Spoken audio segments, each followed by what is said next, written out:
Hola y bienvenidos a Del libro al micrófono.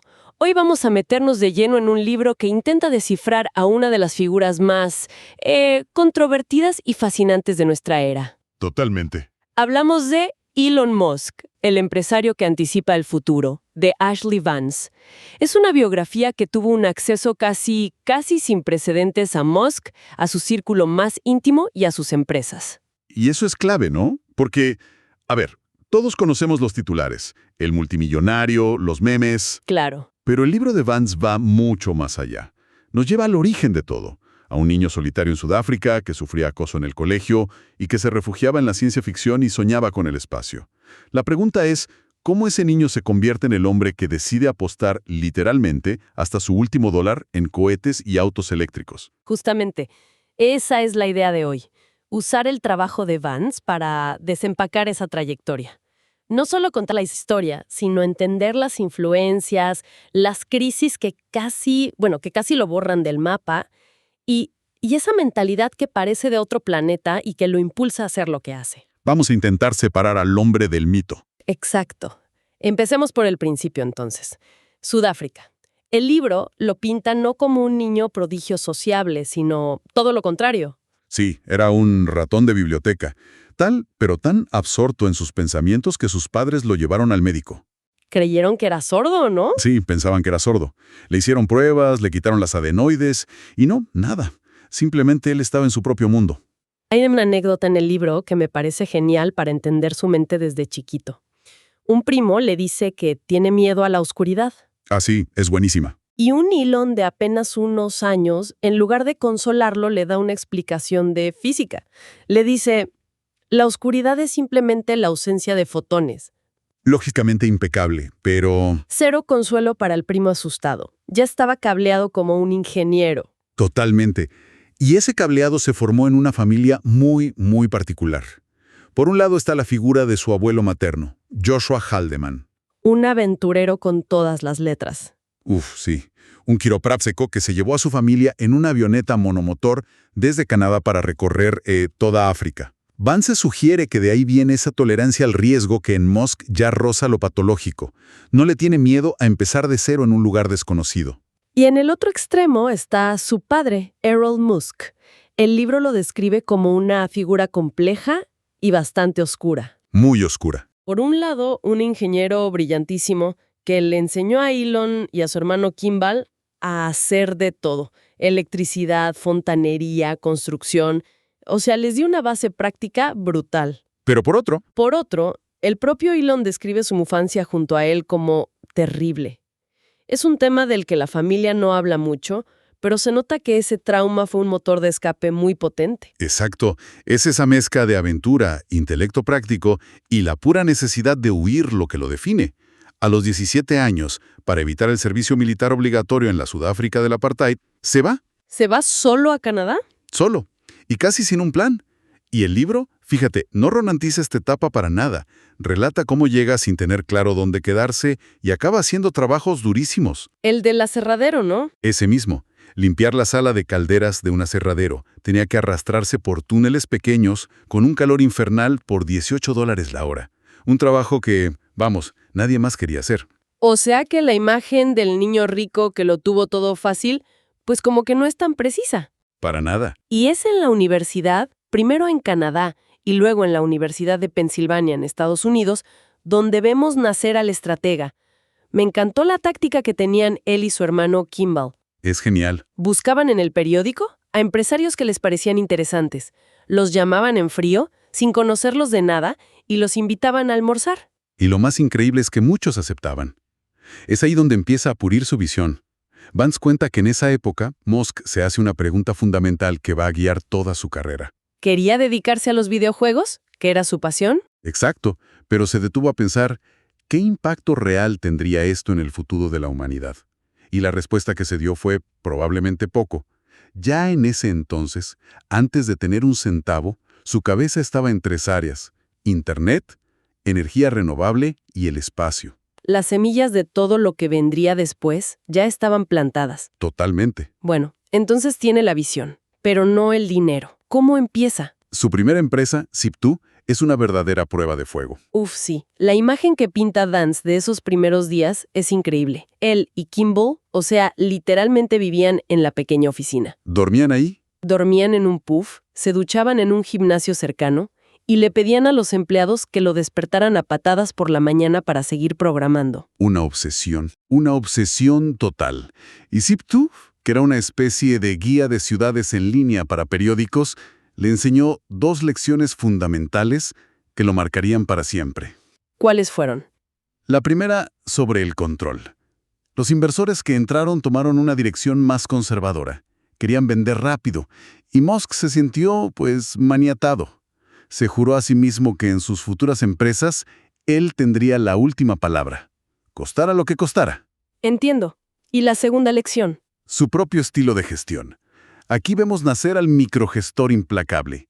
El libro revela que Musk, convencido de que podía hacerlo mejor y más rápido, a menudo se quedaba por la noche. ¿Y reescribía el código de sus propios ingenieros? Exactamente. El que habían hecho durante el día. Pero a ver, me cuesta creer que alguien sin experiencia formal de gestión pudiera simplemente reescribir el trabajo de ingenieros profesionales y que fuera mejor. El libro aclara si era realmente superior o si era más bien un tema de ego.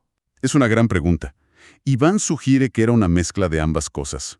Su código, muchas veces, sí era más eficiente, porque él tenía la visión global del producto en su cabeza de una forma que nadie más tenía. Claro. Pero el costo para la moral del equipo era devastador.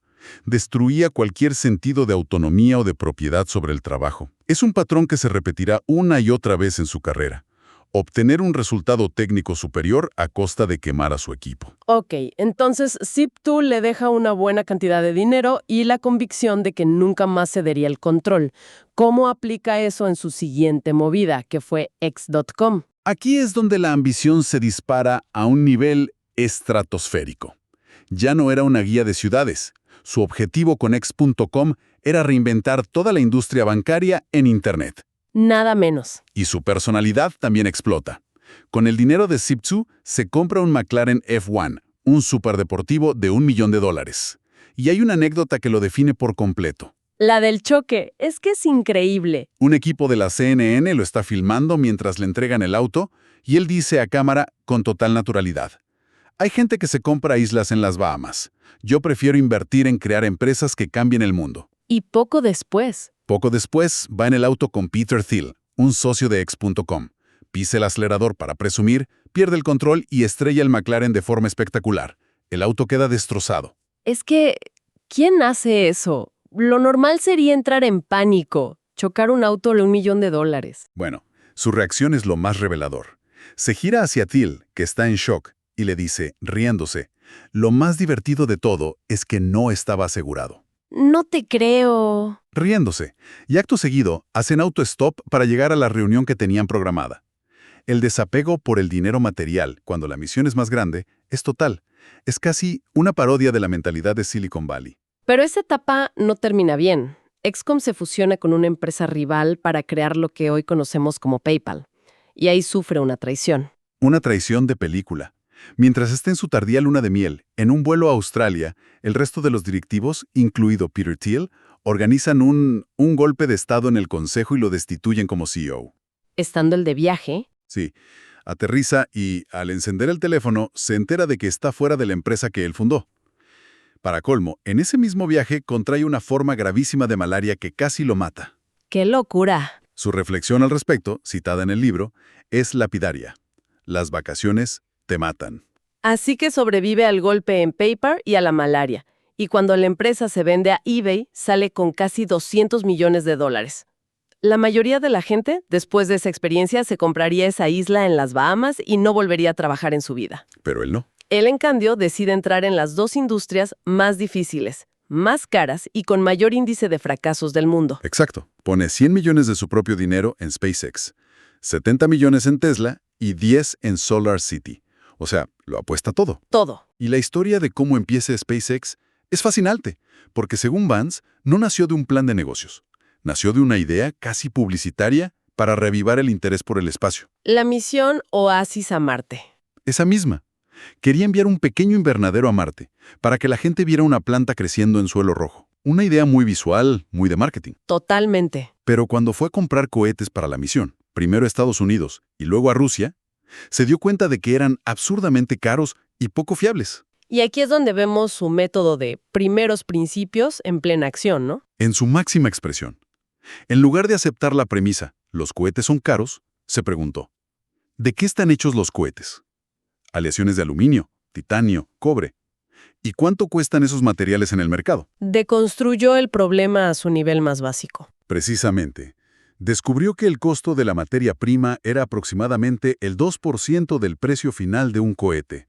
El otro 98% eran las enormes ineficiencias de la industria aeroespacial tradicional. Con sus burocracias y contratistas. Exacto. Su conclusión fue radical. Si lograba construir los cohetes él mismo de forma eficiente, podía reducir el costo del acceso al espacio por un factor de 10. Y se puso a estudiar libros de texto de física aeroespacial para aprender cómo hacerlo. Y los primeros años fueron un desastre absoluto. Un desastre. El libro describe la tensión de los 3 primeros lanzamientos del cohete Falcon 1, todos desde una isla remota en el Pacífico. El primero explota a los pocos segundos. El segundo llega al espacio, pero falla. El tercero también fracasa.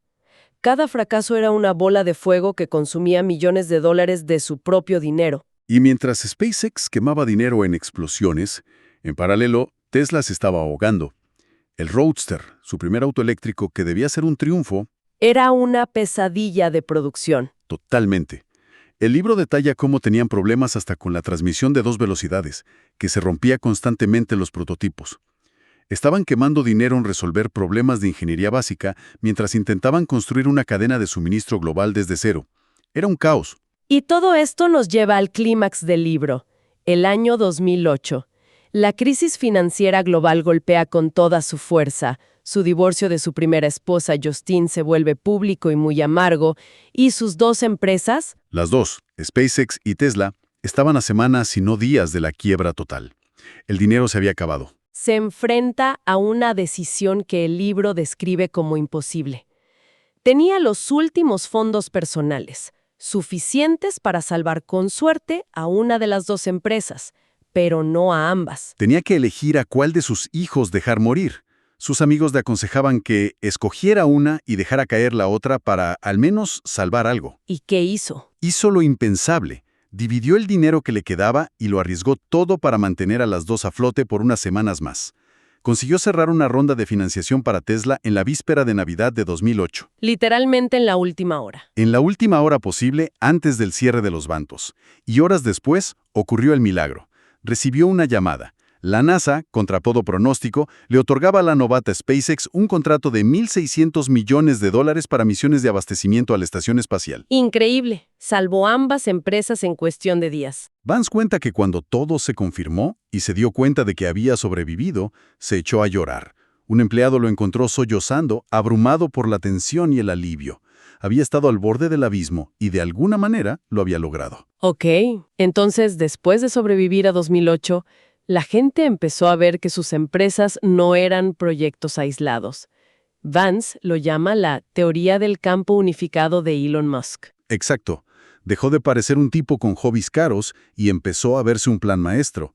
Las empresas no solo coexistían, sino que se alimentaban entre sí. Claro. Tesla fabrica los autos eléctricos y fundamentalmente las baterías. SolarCity, la empresa de sus primos que él impulsó, instala paneles solares en los techos y puede usar las baterías de Tesla para almacenar esa energía en los hogares. Y esas mismas placas solares de SolarCity pueden alimentar la red de supercargadores gratuitos de Tesla, creando un ecosistema de energía limpia. Correcto. Y la conexión con SpaceX es más sutil pero igual de importante. Comparten conocimientos sobre materiales avanzados como aleaciones de aluminio y sobre técnicas de fabricación. La forma en que SpaceX aprendió a construir cohetes de forma barata y eficiente influye en cómo Tesla intenta revolucionar la fabricación de automóviles. O sea, no son 3 empresas. No. Es una visión integrada para una transición energética en la Tierra y eventualmente una expansión de la humanidad más allá de ella. Así que el libro de Ashley Vance, Elon Musk, el empresario que anticipa el futuro, nos pinta un retrato de un viaje absolutamente demencial.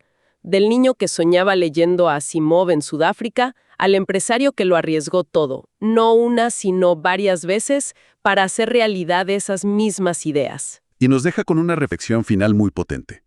Porque el libro no es una hagiografía, ¿eh? No lo pinta como un santo. Para nada. Expone sin tapujos su lado oscuro. Su exigencia brutal con los empleados, sus plazos imposibles, su aparente falta de empatía. Hay una cita de un ex empleador que es demoledora. ¿Cuál es? Dice que para Musk, la gente es como munición. La usas, la gastas, y si te quedas sin ella, vas a por más. Uf, qué frase más dura. Durísima. Y esto nos plantea una pregunta incómoda que el libro deja flotando en el aire. ¿Qué es? Para lograr misiones que, en teoría, buscan salvar a la humanidad o asegurar su futuro, es necesario tener un líder con un enfoque tan implacable, tan deshumanizado a veces. ¿Es el daño colateral el costo inevitable de querer cambiar el mundo a esa escala? Una pregunta para reflexionar. Esto fue Del Libro al Micrófono. No olviden seguirnos en nuestras redes sociales para más análisis a fondo. Hasta la próxima.